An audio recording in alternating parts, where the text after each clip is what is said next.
Hello, এই দেখো এখন আমরা এত গরম পড়েছে দিয়ে বাগান থেকে গিয়ে আম পেড়ে এই দেখো এখন আম মাখাতে বসছি।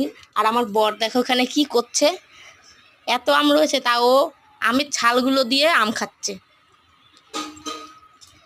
দেখো কি করলো, আমার গায়ের মধ্যে আমের ছালটা দিয়ে দিল।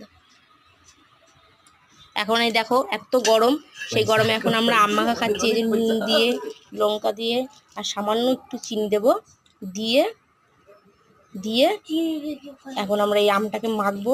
যে যে খেতে চাও চলে আসো তাড়াতাড়ি, এই গরমে আম মাখা। এই দেখো সবাই যে যে খাবে চলে আসো। এই দেখো, ওই দেখো মাখার আগেই খেয়ে নিচ্ছে, মাখার আগেই খেয়ে নিচ্ছে। আর দেখো আম মাখার জন্য বসে আছে আমার মা কখন ধরে, আম মাখা খায় বলে। আর আমার ছেলে তো খালি মিটিমিটি হেসেই যাচ্ছে আম মাখা দেখে, কখন দেবো।